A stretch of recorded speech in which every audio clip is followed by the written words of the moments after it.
세상에 떠도는 기묘한 괴담들. 첫 번째 이야기. 한밤중에 성황당 앞을 지나다가 실제로 겪었던 실화괴담. 머리를 산발로 하고 피칠갑을 한 여자를 보았다. 어느 날 밤에 차를 타고 가다가 성황당이라는 곳을 지나치게 되었는데 아버지께서는 차를 세우시고 그 건물을 얼마간 바라보시다가 당최 알 수 없는 경험이라며 이야기를 꺼내셨다. 내가 아버지의 성격을 닮은 건가 싶다. 아버지께서는 모험하는 것을 참 즐기셨다고 한다. 당시 국민학교 친구들과 학교를 마치고 난 후 산이나 들을 이리저리 다니면서 뱀이나 작은 동물 같은 것들을 잡으러 다녔다고 하셨는데 그날도 어김없이 친한 동무들과 갈 곳을 찾아다녔다. 그렇게 여기저기 둘러보던 도중에 어떤 나무에 금줄이 묶여있는 것을 한 친구가 발견하면서 이야기는 시작된다. 당시 마을에는 오래된 성황당이 하나 있었는데 그곳을 관리하는 무녀가 길을 자주 까먹는 터라 나무마다 금줄을 묶어 지표로 삼아 성황당을 찾아간다는 것이었다. 결론은 금줄이 묶인 나무를 찾아가면 성황당을 볼 수 있다는 것. 아버지 무리는 그 금줄을 이리저리 찾으며 산을 올랐다. 그 무렵에는 점점 저물어가고 있었다고 한다. 그렇게 금줄을 찾아 한열댓개쯤 추적할 무렵에 저 발치의 성황당이 모습을 드러냈다고 한다.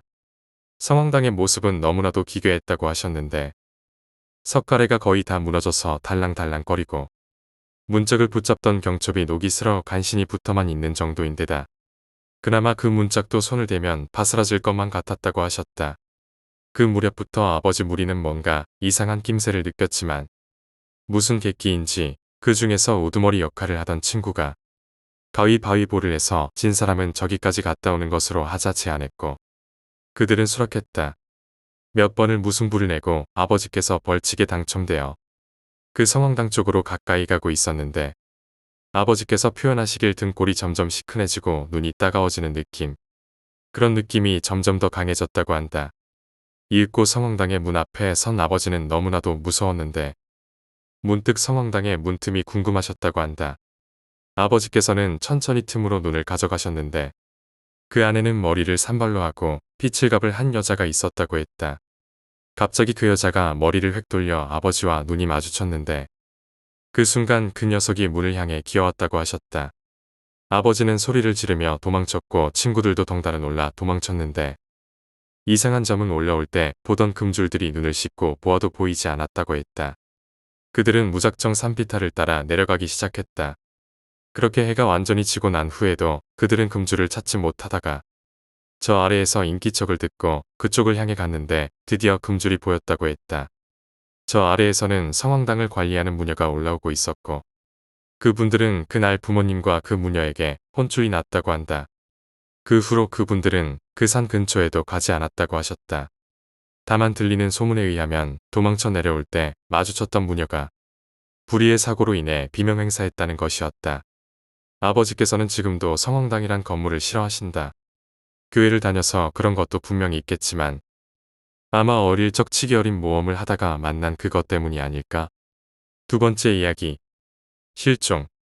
진태의 눈앞에서 바늘이 꿈틀댔다. 호련히 떠오른 허공 위 실타래 속 흑색의 실도 따라 올라간다. 흔들리는 시선과 거칠어진 숨소리. 하지만 밤처럼 검은 실은 한치의 떨림도 없이 바늘 귀와 입 맞췄다. 스멀스멀 밀려오는 공포와 전율의 양연. 허나 굳어버린 진태의 몸뚱이는 뱀본 쥐 마냥 말을 듣지 않았다. 떨리는 것이 전부인 손가락. 무언가에 붙들린 듯 감겨지지 않는 눈꺼풀. 으하는 신음소리만이 진태가 할 수 있는 전부다. 믿을 수 없다는 듯 소리쳐보지만 벌린 입 사이로 들리는 것은 없다. 꿈이야 꿈일 거야. 철썩, 뺨이라도 한 대 후려치면 깨어날까? 벌떡 일어나 소리치면 헤어날까? 상념 속 범민의 입술은 마르지만 물에 젖은 손마냥 몸뚱이는 무겁기만 하다. 가위라도 눌린 걸까? 버둥대던 진태가 끝내 제 입술을 깨문다. 시큰하고 알싸한 통증 따라 비릿한 피내음이 배어났다. 악몽 혹은 한낱 가위 눌림 정체야 무엇든지 이건 너무 과하다. 이쯤 되었으면 멈춰줌이 옳다. 마땅히 깨어나 물 한 사발 들이키고 빌어먹을 꿈이라 투덜대야 맞다. 깨자. 이제 좀 깨자. 성투하며 외치지만 몸뚱이는 귀먹은 듯 아래로 가라앉을 뿐이다. 들리는 건 오직 울먹이는 아들의 목소리뿐. 아빠 할아버지가 거짓말하면 안 된대. 찢어진 입술, 위로 날아든 바늘의 입맞춤. 깊숙이 파고든 움직임이 신랄하다. 아우성치는 혀를 끌어안고 단단한 잇몸조차 재구시를 못한 지 오래다. 시침질한 옷감 마냥 한 땀 한 땀 사위를 누비고 입술 아래 살을 지나 뺨을 타고 되돌아온다. 바늘이 지나온 자리를 답습하는 것만으로 실은 이미 붉고 무심히 들이운 검은 줄 위로 선홍의 고개사가 아라리 맺힌다. 실익 없는 버둥거림, 속박당한 혀는 재구시를 못한 지 오래다. 허망한 바람소리만 의미 없이 세웠다. 고통의 정도를 어찌 재단할까마는 살틈을 헤집은 실의 길이로 어슴이 답을 헤아릴 뿐이다. 이발을 휘젓는 날선 이질감의 진태에 바지춤이 젖어온다. 두어 걸음 뒤 헐떡이는 숨소리가 있다. 진태의 아내의 희영이다. 가만히 서서 보는 것만으로 숨이 찬지 찌푸린 미간 사이에 두려움이 어린다. 결혼생활 8년, 생살 찢어 심장부터 갈라내고 간악한 주둥이는 한 땀 한 땀 꿰매어 묻고 모두가 꿈에도 그리던 일들이다. 허나 현실로 다가온 망상은 생각처럼 시원하기만 한 것은 아니듯 했다. 진태가 붉어지니 희영은 점차로 창백하다. 거북한 피내음에 고개 돌리고 눈 감아 외면하려 하지만 몸이 말을 듣지 않는 듯 난처한 기색이다. 꽁꽁 얼어붙은 듯 미동조차 못한다. 주방 한켠 언제 켜두었는지 모를 불 위에 뚝배기 하나가 끓는다. 보글보글 구수한 된장찌개 내음이 거실 안비린내를 잠식한다. 슬며시 풍기는 내음이 코를 간지리고 바득대는 냄비의 아우성이 희영의 귀를 찌른다. 천천히 바늘과 실이 같듯이 허공 위로 떠오른 뒤 기어코 눈앞까지 다가온다. 끓다 못해 넘쳐오른 국물이 바닥에 뚝뚝 떨어지고 희뿌연 수증기가 춤추며 희영을 숨막히게 한다. 국이 식었어. 덮여줘. 식은 거 싫어. 치매 노인의 성긴 목소리가 떠오른 희영이었다. 덮여왔으니까 실컷 처먹어. 주체할 수 없는 분노가 담을 수 없는 말들을 쏟아냈다. 쏟아낸 말만큼 격한 죄를 지어냈다. 머리 위로 두둥실 떠오른 뚝배기가 한 방울. 된장찌개의 구수한 내음을 머리 위에 떨군다. 타는 듯한 고통의 안색은 이미 흑빛이다. 희영의 목구멍 너머로 마른 침이 넘어갔다. 친정어머니가 보내준 된장은 나무랄 데 없지만 식욕 때문은 아니다. 입이 타듯 마르고 말라 남길 것도 없다. 그냥 본능이다. 톡톡 그리고는 주르륵. 초점 잃은 진태의 귓가마저 잡아 깨운 비명소리. 희영의 기시감 속 그 일이 머리 위에 흐른다. 두부와 호박 나부랭이가 어깨에 나뒹굴고 하얗던 블라우스가 누렇게 젖는다. 붉게 달아오른 희영의 얼굴이 떨려왔다. 군데군데 풍선처럼 부푼 수포가 그녀의 얼굴을 다른 사람처럼 만들었다. 꿈이라면 게임 만두한데 현실마저 찢어낼 통증에도 몸은 말을 듣지 않는다. 몸은 굳고 모락모락한 긴 피어난 수증기만 춤춘다. 아이가 말했다. 나쁜 일 하면 안 된대. 안 돼. 일주일 전 늦은 오후 즈음. 아들 현수가 유치원에서 돌아올 시간이다. 허나 주부인 희영은 마중 나올 채비는커녕 2층 서재에 틀어박힌 채 나올 생각이 없어 보였다. 지그시 깨문 입술, 부르르 떨리는 속눈썹, 한동안의 고심 끝에 키보드를 두드려 보지만 토해지는 건 한숨뿐이다. 이것도 아니야. 답답한 마음이 손톱 끝을 입술로 가져간다. 잘근잘근 새로 산 브릭핑크 계열의 매니큐어가 조바심 대신 씹힌다. 애꿎은 머리카락이 쥐어뜯긴다. 끝없는 고심의 시간, 회심의 한 줄기 빛이 희영을 비췄다. 모름지기 사내란 작자들은 대개 생각 그 이상으로 단순하다. 속언에 불과한 누군가의 푸념이 희영에게 있어 만고의 진리가 되는 순간이다. 판도라의 상자, 남편 진태의 차량 번호는 등잔불 아래 손쉬운 열쇠였다. 커튼까지 꽁꽁 싸맨 어두운 서재, 유일한 등잔빛 침을 자처하던 모니터가 남편 진태의 페이스북 화면을 뿜어낸다. 아내인 희영과는 친구하지 못한 배덕의 판도라다. 열어선 안 되지만 열지 않고는 배길 수 없는. 질끈 희영이 눈을 감았다. 눈 뜨고 볼 수 없는 살색의 향연이다. 은밀한 공간의 민낯의 구역감이 치밀어 토악질이 날 듯하다. 똥색과 살색, 거기서 거기, 한 끗 차이다. 구린내 나는 짐승의 교미가 희영의 시선을 아래로 한없이 추락시킨다. 끝없이 쏟아지는 추락, 수컷과 암컷의 번식 없는 욕망은 깊기도 깊었다. 그리고 이내 멈춰선 곳, 메마른 입술이 찢길 듯 짓눌린다. 익숙한 곳이다. 공들여 꾸민 소품부터 헝가리에서 공수한 거위털 침구까지.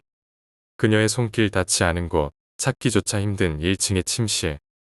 그 넓은 방 한켠이 보인다. 시선이 흔들리고 제 영역을 침범당한 암컷도 휘청였다.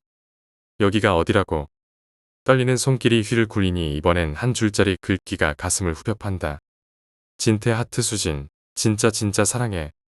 결혼생활 8년차, 선을 보고 만난 사이지만 나름 나쁘지 않은 관계를 유지했다. 의사인 진태와 재력가의 딸 희영, 애틋한 사랑이 없었다고 해도 필요에 의한 관계일수록 상도에는 필수다. 전혀 몰랐던 건 아니다. 결혼 전 중매를 선 청담동 박치과 사모님이 그랬다. 흥 없는 사람 어딨어 오랜 만난 연인 정리할 정도면 확실한 거 아냐? 정리 딱히 사전적 의미를 찾고 싶진 않지만 중북, 기만, 배신의 동의어였다는 사실을 희영은 들은 바 없다. 짐승들, 구역질 나는 버러지, 태우지도 못할 쓰레기들. 희영의 분노가 왈칵 뺨을 타고 흐르고 상처받은 손길은 배덕의 시작점을 찾아 스크롤을 내린다. 사람 하나 눈먼 장님 마냥 감쪽같이 속여놓고 퍽도 긴 세월이다. 끝도 없이 쏟아져 나오는 사진 속에 마지막에 달하니 어느새 3년하고도 7개월. 배신의 종착역에 도달한 희영이 쏟아지듯 책상 한켠에 무너진다. 집과 병원밖에 모른다고 믿었던 남편의 성실함이 탈선. 의사 사모님으로 완벽한 인생이라 믿었던 희영의 삶이 선로를 벗어나 삐걱댄다. 질퍽한 불륜을 애틋한 사랑으로 포장하는 짐승들. 비밀의 공간 속 쌀구색 뒤엉킴, 매사에 침착하던 희영의 이성이 끝내 무너진다.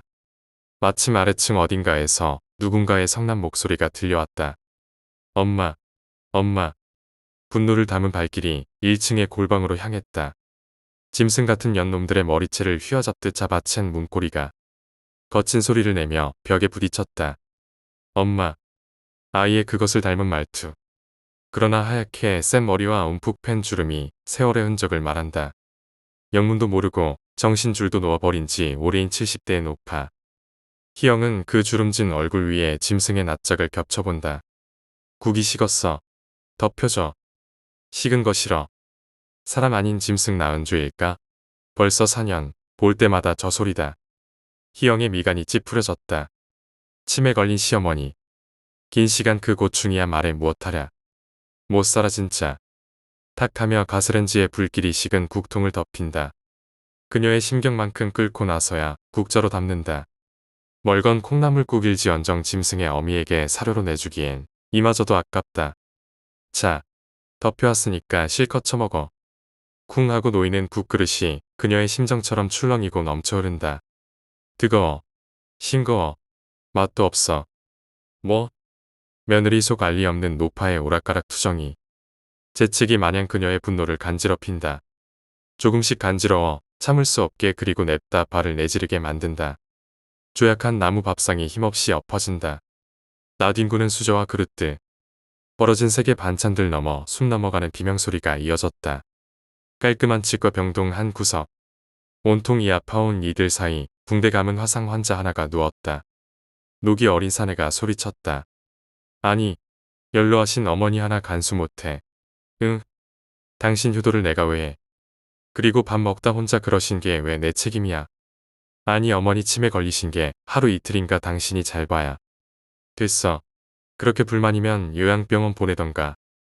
내가 어떻게 저 노인네를 하루 종일 맡아 도대체 난 당신한테 뭐야. 뭐? 휴. 말을 말자 말을. 성난 사내가 돌아서 나가버리자 여자는 울고 아이가 다가온다. 엄마 할머니 많이 아파? 응. 그 느낌 속 마지못한 대답이 처량하다. 아이가 말했다. 엄마 근데 할머니 엄마가. 울음마저 그치게 한 그 소리의 여자. 희영의 손이 다급히 뛰쳐나와 아이의 입을 막는다. 그리곤 살짝 내민 손가락과 함께 말했다. 현수의 엄마가 로봇 장난감 사줄게 대신에 엄마랑 약속 하나만 할까? 한 달 전 닫힌 문을 열고 한 쌍의 남녀가 입을 맞추며 달려든다. 목마른 자가 갈증을 풀어 헤치듯 입을 열고 물고 빨고 또 부빈다. 현관문을 잠그는 것도 잊은 채 방문을 열고 내달리는 걸음 뒤로 허물벗은 매미마냥 벗은 옷이 나부낀다. 와이프는? 없어. 그래도 친정 갔어. 애랑 어머니는? 유치원 갔지. 엄마는 치매라 밖에 안 나와. 그래도 사랑해 수진아.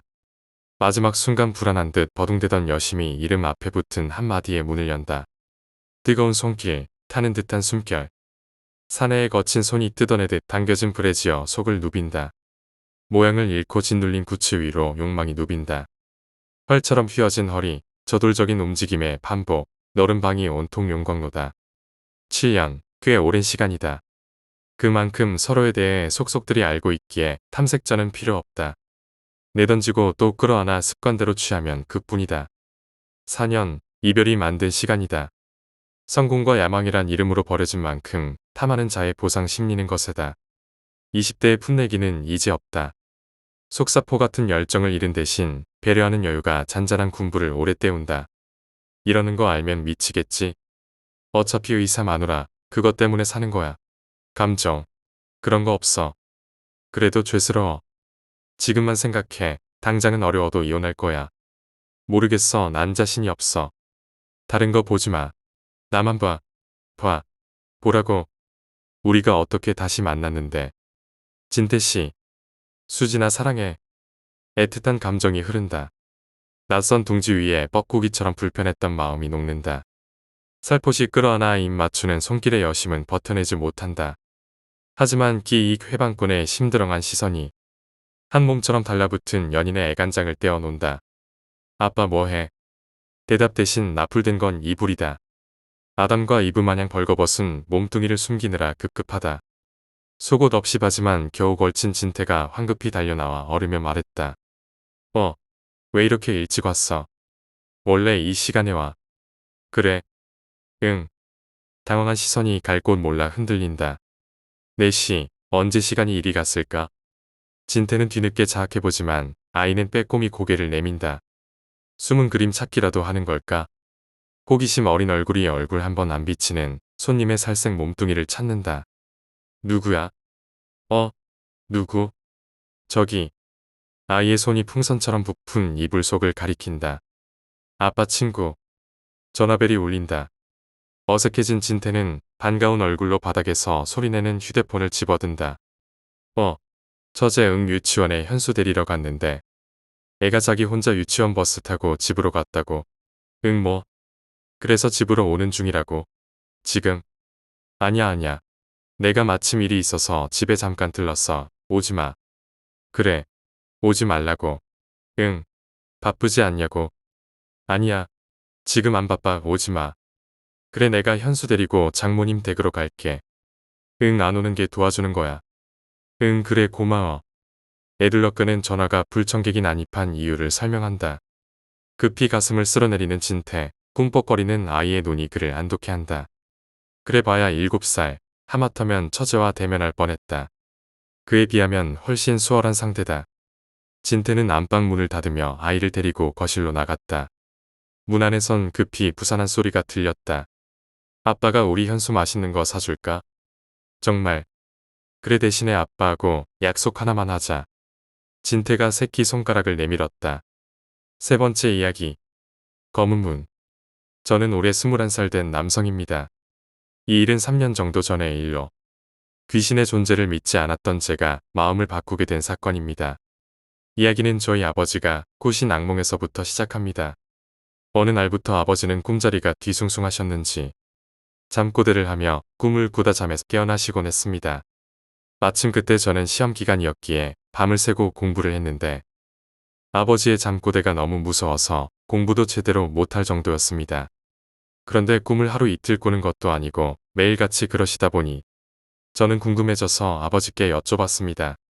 아버지의 말로는 어떤 기이한 생물과 싸우는 꿈이라고 하시더군요. 그런데 매번 괴물의 형태는 다른데도 비슷한 곳에서 정체 모를 큰 검은색 문으로 아버지를 끌고 가려는 꿈이라는 것이었습니다. 다행히 아버지께서는 왕년에 권투를 하셨던지라 매번 괴물에게 승리를 거두셨다고 하시더군요. 여기까지만 해도 저는 그냥 특이한 꿈을 꾸셨구나 하고 넘어갔을 것입니다. 그렇지만 이 일은 시작에 불과했습니다. 저희 아버지는 반찬 공장을 하십니다. 그리고 아버지의 반찬 공장에서 반찬을 사서 장사를 하시는 스님 한 분이 계십니다. 스님이신데도 불구하고 아내와 자식이 있고 술과 고기를 즐기시는 파괴승 같은 분이랄까요.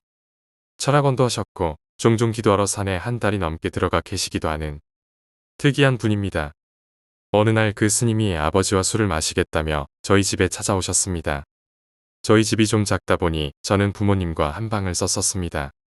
그런데 그 스님이 방에 들어오시더니 대뜸 아니 여기 자리가 너무 안 좋은데 여기서 자면 안 좋은 꿈 꾸지 않나? 라고 물으시는 것이었습니다. 아버지는 아무래도 자존심이 상하셨던 것인지 악몽은 무슨 난 그런 거랑은 거리가 멀어 라고 넘기셨습니다. 하지만 스님은 끝까지 마음에 걸리셨던지 술을 다 드시고 돌아가시면서 부적을 쓴 후 숯을 탄 물에 녹여 아버지께 마시라고 건네셨습니다. 아버지는 은근히 악몽이 신경 쓰이셨던 것인지 드시더라고요. 신기하게도 아버지는 그날 이후로 악몽을 꾸지 않으셨습니다. 문제는 그 대신 제가 악몽을 꾸기 시작했다는 것이었죠. 제 꿈은 조선시대가 배경인 꿈이었습니다. 저는 인육시장의 아기를 유괴해서 팔아넘기는 범죄자였죠. 꿈속에서 가정집에 몰래 들어가 갓난아기를 훔쳐오는데 갑자기 아이의 어머니가 눈을 떴습니다. 깜짝 놀란 저는 그 어머니를 살해하고 말았습니다. 아기를 인육시장에 팔아치우는 것도 살인임은 틀림없지만 어쨌든 직접적인 살인은 처음이었던 저는 기분이 나빠져서 아기를 인근 개울가에 던져버렸습니다. 그리고 마음을 고쳐먹고 성실한 나무꾼이 되어 속죄하며 살아가기 시작했습니다. 몇 년이나 지났을까요? 저는 팔도의 모든 산을 돌아다니며 나무를 하고 있었습니다. 그리고 어느 날 저는 어쩐지 눈에 익은 산에 오게 되었습니다. 오싹한 기분이 들어 돌아가려는데 눈에 개울가가 들어왔습니다. 저는 오랫동안 잊고 있던 그 사건이 갑자기 기억나며 알아차렸습니다. 이곳이 그곳이구나. 불길한 예감에 저는 도망치기 위해 달리기 시작했습니다. 하지만 아무리 달려도 한 곳을 맴도는 것 마냥 그 개울가로만 돌아오는 것이었습니다. 지친 제가 숨을 헐떡거릴 무렵 눈앞에 갑자기 물에 팅팅 부른 아기의 익사체가 나타나고 온몸이 멈췄습니다. 그리고 개울에서 그 아이의 어머니가 나와서 제 손목을 덥석 붙잡았습니다. 같이 가자 너무 외로워. 그 여자에게 손을 끌려가 하반신이 물에 잠길 무렵 정신이 번쩍 들었습니다. 그래서 몸을 반대쪽으로 휙 비트는 순간 잠에서 깨어났습니다.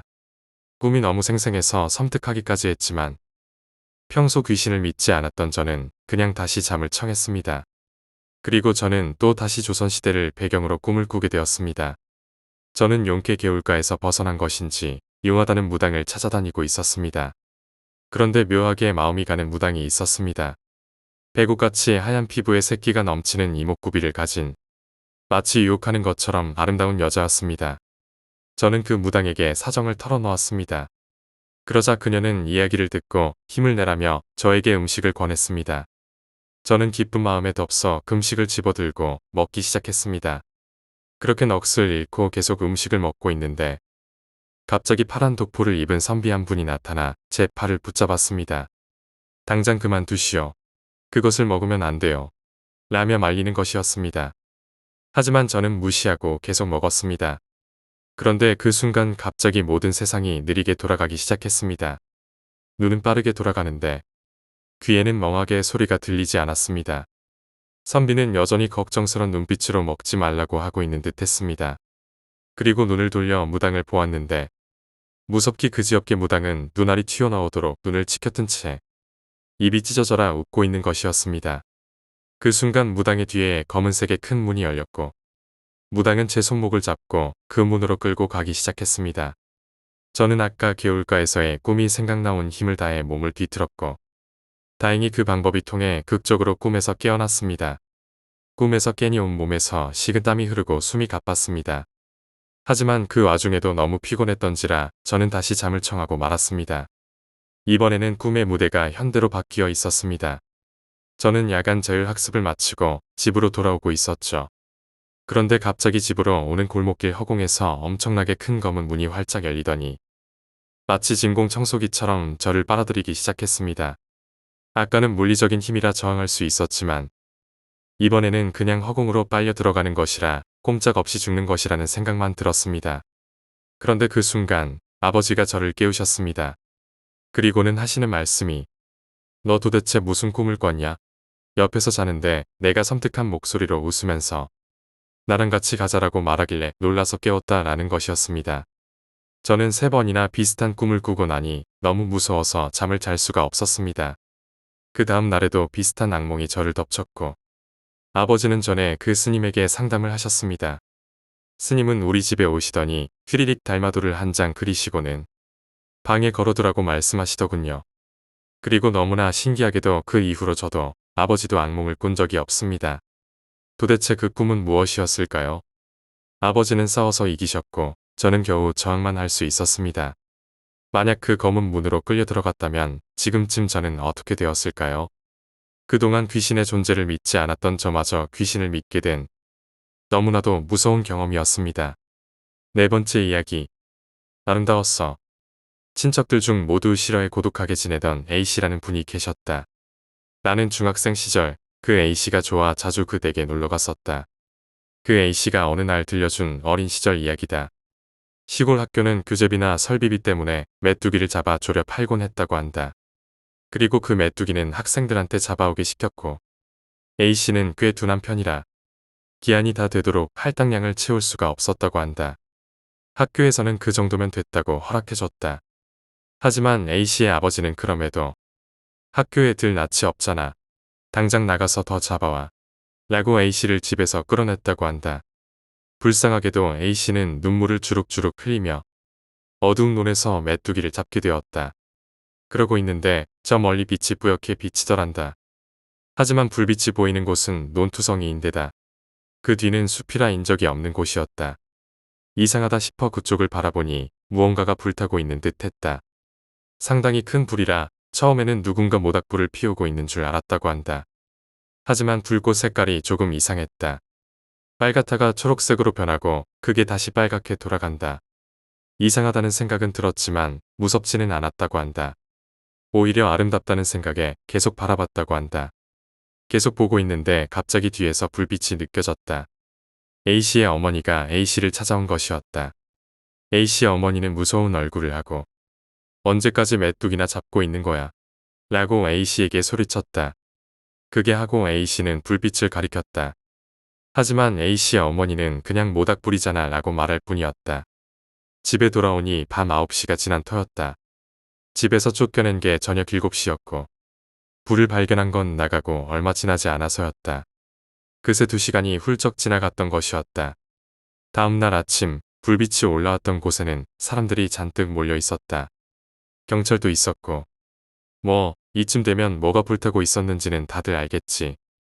거기 있던 건 새까맣게 타버린 사람 시체였다. 이야기를 듣고 나는 기분 나쁘네 라고 말했다. A씨는 그래도 아름다웠어 라고 대답했다. 다섯 번째 이야기. 자전거. 딱히 뭐가 있었던 건 아니라 어디다 털어놓기도 해서 여기 올려본다. 자전거를 타다가 겪은 일이다. 앞에서 자전거 한 대가 달려오더라. 자전거를 타본 사람이라면 알겠지만 앞에서 누가 오면 서로 길 옆으로 붙어서 먼저 가라고 양보하는 경우가 종종 있다. 나는 앞에서 오는 자전거를 보자마자 길 옆에 딱 달라붙어 지나가곤 했다. 그날 역시 30m 정도 떨어진 곳에서 상대방을 발견하고 길 구석에 붙어 지나가고 있었다. 그런데 무슨 심보인지 맞은편 자전거도 나랑 똑같은 쪽 구석에 붙어서 달려오는 것이었다. 어쩔 수 없다 싶어 내가 반대쪽으로 방향을 바꾸자 곧 그 자전거도 마찬가지로 반대편으로 달라붙었다. 나는 조금 초조해졌다. 멍하니 달리고 있었기에 정신을 바짝 잡고 상대방을 보고 제대로 피해야겠다는 생각뿐이었다. 하지만 그러는 사이 이상한 걸 눈치챘다. 상대방과의 거리가 전혀 좁혀지질 않고 있었다. 어라? 하고 당황해서 자세히 보니 앞에 있는 자전거는 나와 똑같이 앞으로 나아가고 있었다.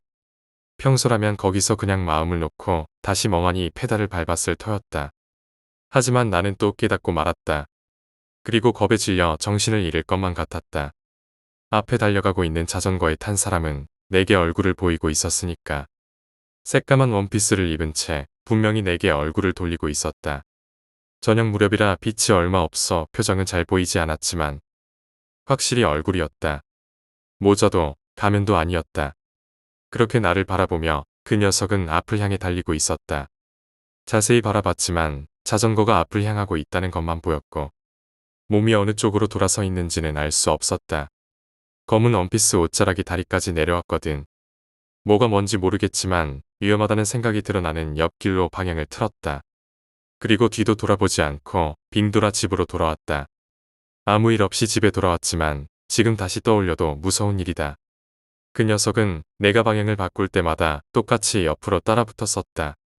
계속 나를 보고 있었던 것이다. 언제부터 내 앞에서 달리고 있었던 걸까? 그날 이후 그 녀석을 만난 적은 없지만 아직도 앞에 자전거가 보이면 순간 소름이 끼치곤 한다. 도대체 정체가 뭐였을까? 6번째 이야기. 동생이 물을 무서워하는 이유. 어렸을 적 집 뒤편에는 작은 개울이 하나 있었습니다. 당시 살고 있던 집과는 별로 떨어지지 않는 거리에 있었기에 여름 방학 내내 어린 동생과 개울가를 찾아 함께 놀았습니다. 이미 성인이 된 몸이라 그다지 많은 것은 생각나지 않지만 함께 징검다리를 건너며 놀거나 샌드위치를 아침 일찍 싸서 저녁까지 신나게 놀았던 기억은 내 마음속 어딘가에 따뜻하게 자리 잡고 있습니다. 동생과 저는 가끔 그 개울가에서 낚시하기도 했는데 집에 가지고 돌아가기도 미안한 조그만 은빛 송사리를 제외하고는 어떤 물고기도 잡지 못했습니다. 나름 큰 개울치고는 낚이는 물고기가 형편없이 작은 녀석밖에 없었기에 그다지 놀 거리가 없어질 무렵 시간 보내기용 낚시였던 것으로 저는 기억합니다. 그렇게 열심히 개울가를 찾던 어느 더운 여름날 동생과 저는 드물게 아침 8시 알람 소리에 깨고 말았습니다. 당시 동생은 4학년을 막 끝마친 무렵이었는데 학교 성적에서 올 A를 맞은 상태였기에 또한 저 역시도 우수한 성적으로 막 중학교를 졸업해 어른이 된 시기였기에 부모님께서는 상당히 기뻐하며 늦잠을 허락해 주셨던 것으로 기억이 납니다. 유난히도 아침 햇살이 뜨거웠던 그날 우리는 수영복을 챙겨 매일같이 가던 개울로 뛰쳐나갔습니다. 평소 이 개울에선 어딘지 모를 한기가 느껴졌기에 수영을 할 생각이 들지 않아 개울가에서만 놀곤 했는데 어째서인지 그날만큼은 하늘에서 쏟아져 내려오는 더위에 숨이 막혀 아무 생각도 없이 수영복을 입고 달려나갔다고 생각합니다. 동생과 달리기 시합을 하며 도착한 우리 눈앞에 펼쳐진 것은 참으로 아름다운 광경이었습니다. 평소 우울해 보이기만 했던 암록색의 개울물은 마치 우리 눈앞에서 춤추듯 실렁였고 물에 비친 더운 여름날의 포근하기만 한 햇살은 아름답게 보였습니다. 또 개울 저편에서 불어오는 차가운 개울 바람은 들뜬 우리를 가만히 내버려 두지 않았습니다. 동생과 우리는 더위에 서로를 구속하고 있었던 셔츠를 훌렁 벗어 던졌습니다. 아직 이른 시간이었기에 물이 차가울 것이라는 생각은 어느 정도 하고 있었지만 아름다운 풍경과 더불어 내리쬐는 햇살에 우리는 얼른 물로 뛰어들고 싶었습니다. 어린 동생은 오랜만에 하는 수영에 기대가 넘쳤는지 개울가에서 잠시 동안 담그고 있었던 발을 뺀 채 수영복도 입지 않은 발가벗은 상태로 물로 뛰어들었습니다. 첨벙하는 소리와 함께 동생 녀석이 물에 뛰어든 것과 잊고 있었던 개울가의 한기가 갑자기 심해진 것은 동시였습니다. 몇 초 전까지만 해도 뜨거운 아침 햇살에 수영하고 싶다는 생각이 가득했지만 수면에 물보라가 튀며 동생이 물속으로 빨려 들어간 순간 내가 오직 느낄 수 있었던 것은 불안감과 차가움 뿐이었습니다. 적어도 수영복이라도 입고 들어가렴. 형, 어차피 보는 사람도 없는데 왜 그렇게 가려? 그냥 들어와. 하지만 동생 녀석은 이런 불안감을 아는지 모르는지 날 재촉하며 물장구를 쳐댔습니다. 수영복을 입지 않으면 이상한 물고기가 달려들 수 있어. 빨리 수영복을 입지 못하겠니? 계속해서 물장구를 치며 물을 뿌려오는 녀석에게 걱정스러운 마음이 들어 재촉하고 있었지만 녀석은 무엇이 그리 즐거운지 연신 웃으며 물속으로 들어올 것을 점점 부추겼습니다. 그렇게 물장구를 치며 신나게 놀고 있는 녀석을 바라보던 때에 아까와는 다른 어떤 기분이 마음속 깊은 곳에서 들기 시작했습니다. 개울물로 들어오라는 아무 걱정 없이 차가운 물에 몸을 맡기고 즐겁게 놀라는 그런 종류의 형용할 수 없는 편안한 감정이 마음속에서 끓어오르기 시작했습니다. 동생의 재촉과 물장구가 점점 더 심해질 무렵 도저히 이런 유혹을 뿌리칠 수 없었던 저는 숨을 한껏 들이마신 채 물로 다이빙했습니다. 물속은 바깥에서 보던 암록색의 아름다움과는 달리 진한 검정 녹색으로 물들어 있었습니다. 햇빛이 개울 바닥까지는 닿지 않는 듯 시야는 점점 어두워지며 확보되지 않았고 물속에 가라앉은 나무까지는 수영해 나아갈 때마다 몸을 툭툭 치고 있었습니다. 마침내 다이빙에 들어간 개울 바닥에 손을 닿은 순간 저는 갑작스럽게 나타난 커다란 물고기를 볼 수 있었습니다. 4피트 정도의 크기에 경사진 머리와 커다란 물갈퀴를 갖고 있던 녀석은 굉장한 위압감을 느끼게 해주었습니다. 녀석은 제가 개울 바닥을 손으로 짚은 그 순간부터 내 주위를 서성이기 시작했고 바닥을 힘껏 차 수면으로 상승할 때까지 내 곁에서 떠나지 않았습니다. 표면에 도착했을 때 잠시 동안 잊었던 불안감과 한기가 또다시 느껴지기 시작했습니다. 엄습할 수 없는 어떤 종류의 공포가 점점 내 몸에 뿌리내리기 시작했을 때 나는 이를 극복해보고자 동생에게 큰 소리를 질렀습니다. 나 물속에서 아주 큰 물고기 봤다. 아무래도 손으로 잡을 수 있을 것 같아. 하지만 이런 내 소리는 동생에게 닿지 못했습니다. 눈앞에서 실실거리며 웃고 있어야 할 동생이 갑자기 사라져 버렸습니다. 어렸을 적부터 물에 빠진 척하는 놀이를 하던 동생이기에 당연히 그때까지만 해도 동생이 물에 빠진 척을 한다고만 생각했습니다. 하지만 이번에는 약간 달랐습니다. 보통 잠수한 후 5초 정도면 다시 올라와 깔깔거렸던 녀석이 10초 하고도 초침이 더 흘러갈 때까지 물 밖으로 나오지 않았습니다. 숨이 막히고 아침에 느꼈던 한기가 점점 더 나를 지배해 가는 것을 느낄 수 있었습니다. 의아함에 동생이 사라졌던 자리로 점점 수영해 가던 무렵 그렇게 찾아 헤맸던 동생이 갑자기 물 위로 몸을 튕기며 올라왔습니다. 공포에 질린 얼굴로 나를 보며 녀석은 무어라 표현할 수 없는 분위기에 압도당한 듯 소리 질렀습니다. 형, 어떤 게 나를 물었어. 형, 어떤 게 나를 물었어. 계속해서 무언가에 물렸다며 동생은 나에게 소리쳤습니다. 심장이 곧 폭발할 것만 같았습니다. 동생을 잃을 수도 있을 것만 같았습니다. 무언가에 나 역시도 당할 것이라고 공포감에 압도되어 버린 것만 같았습니다. 그 순간이었습니다. 빨간색의 무언가가 동생 주위로 퍼져나가기 시작했습니다. 물에 탄 색소처럼 빠르게 암록색 개울물은 점점 붉은색으로 물들어가기 시작했습니다. 숨을 쉴 수가 없었습니다. 폭발했던 심장이 멈추는 것만 같았습니다. 그렇게 이성의 끈이 끊어지며 저는 제가 낼 수 있는 제일 빠른 속도로 동생에게 헤엄쳐 갔습니다. 물을 첨벙첨벙 튀겨가며 동생에게 접근할 때 저는 물속에서 검은색의 무언가가 그를 향해 방향을 트는 것을 볼 수 있었습니다. 공포에 사로잡혀 있던 저는 아무런 생각도 할 수 없었습니다. 그래도 할 수 있었던 유일한 생각은 헤엄쳐 도망가자는 본능뿐이었습니다. 저는 동생의 한쪽 팔을 잡은 채 개울가로 빠르게 헤엄쳐 갔습니다.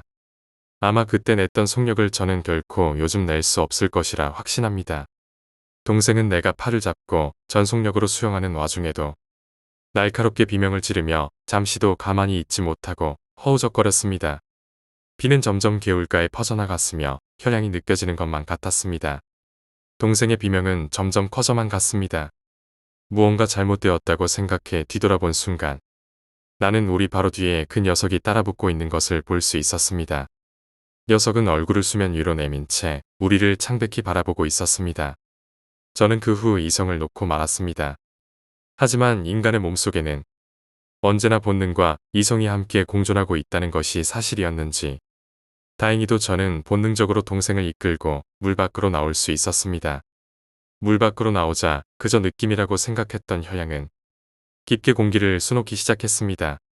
걱정에 걱정이 더해져 아무것도 생각할 수 없다는 것이 바로 이런 기분이었을 것으로 생각합니다. 아파지는 팔과 다리를 신경 쓸 틈도 없이 저는 동생을 바라보았습니다. 그리고 보고 말았습니다. 동생의 종아리에는 골프공 사이즈에 물린 자국이 있었습니다. 피에 잔뜩 절어 벗겨진 살 속 상처는 내가 다시 보고 싶지 않은 내 인생이란 영화 속 장면 중 하나였습니다. 바로 난 동생을 끌며 집으로 달려갔습니다. 이전 날까지도 기분이 좋아 보이셨던 부모님은 개울에서 보았던 그 녀석처럼 얼굴을 창백해 하시며 우리를 이끌고 병원에 가게 되었고 동생은 그렇게 수술을 받았습니다. 이후 동생은 정신적인 면으로나 육체적인 면으로나 흉터가 남았지만 생글생글거리며 내 옆에 찰떡처럼 들러붙은 채로 학창시절을 보냈습니다. 하지만 이 사건이 벌어진 후 동생은 결코 물에 들어가지 않습니다. 창백하기만 한 녀석의 얼굴을 동생은 결코 잊을 수 없다고 술을 마실 때면 저에게 털어놓습니다. 여담으로 저는 이 사건 이후 여름방학 동안 경찰서에서 조사 아닌 조사를 받았습니다. 동생의 종아리에 남은 상처 자국이 사람의 이빨 자국 모양과 비슷하다는 이유 때문이었는데 거짓말 탐지기까지 동원되는 경찰서를 이전에도 이후에도 가지 않았던 저로서는 너무나도 큰 일이었습니다. 후에 제가 동생이랑 갔던 개울에서 사람 이빨 모양의 이를 가진 거대한 물고기가 지역 낚시꾼에게 잡히며 풀려날 수 있었습니다. 나름 큰 개울치고 송사리 크기의 형편없는 물고기만 있던 것을 수상히 여긴 지역 낚시꾼이 그물을 쳐서 잡은 것으로 지역 신문에 삼면을 장식했습니다. 왜 녀석은 제가 아닌 동생을 물었겠느냐고. 저는 악몽에 시달리며 생각했습니다. 어째서 녀석은 제가 아닌 동생을 택했고 이미 놓친 사냥감을 그렇게 끈질기게 개울가까지 따라왔던 것이냐고 말입니다. 추측해보건대 송사리를 제외한 모든 것을 잡아먹어버린 녀석에게 저와 함께 신나게 노는 동생은 부러움의 대상이 아니었을까라고 생각합니다. 동료조차도 모두 잡아먹어버려 빛조차 들지 않는 어두운 개울 바닥을 흙고 있던 녀석에게 아름다운 햇살 속 나를 의지해가며 웃고 있던 동생의 모습은 증오를 느끼게 하기엔 충분할 것이라고 저는 생각합니다. 그렇게 아름답기만 한 개울에서 느껴졌던 한기는 녀석이 증오스럽게 우리를 바라보며 내뿜고 있었던 것일지도 모릅니다. 7번째 이야기. 시체. 태평양 전쟁 끝 무렵 어느 날 홋카이도 어촌의 수많은 일본군 병사 익사체가 떠내려왔다. 500군은 훌쩍 넘는 수였다. 아무래도 병사를 실은 수송선이 미국 잠수함의 공격을 받아 바다에서 침몰한 듯했다. 시체 중 장교는 없었다. 장교들은 구명정으로 탈출한 것 같았다. 시체를 수습하던 어부들은 문득 기묘한 것을 알아차렸다. 팔이 없는 시체가 꽤 많았다. 손목이 잘린 것도 있고 아예 어깨부터 팔 전체가 잘려나간 시체도 있다. 바닷물에 씻겨나가 피는 나오지 않았지만 예리한 것에 베이기라도 한 듯 팔이 잘려나간 단면은 평탄했다. 개 중에는 팔이 잘려나갔을 뿐 아니라 얼굴에 크게 베인 상처가 난 시체도 있었다. 바다에 뛰어들다 생긴 상처인가 싶기도 했지만 시체의 반이 넘게 팔이 잘려나간 건 아무래도 이상했다. 그리고 전쟁이 끝난 후 당시 구명정을 타고 살아남은 장교는 그 사건에 대해 이렇게 증언했다. 배전에 손들이 마구 달라붙었다. 강한 파도가 치는데 여기저기서 손들이 달라붙으니 작은 배는 견디지 못하고 크게 요동쳤다. 그들이 배에 타려다 배가 전복되는 것보다 배전을 감싼 그 손들 자체가 무서워서 견딜 수 없었다. 수면은 병사들로 가득 차 있는데 그 가운데 작은 구명정 세 척이 떠 있을 뿐이었다. 옆에 있는 구명정에서는 장교들이 일제히 군도를 빼들었다. 곧 우리 배에 탄 사람들도 군도를 손에 들었다. 손에 대한 공포심이 군도를 뽑게 한 것이다. 잘라도 또 새로운 손이 배전에 올라온다.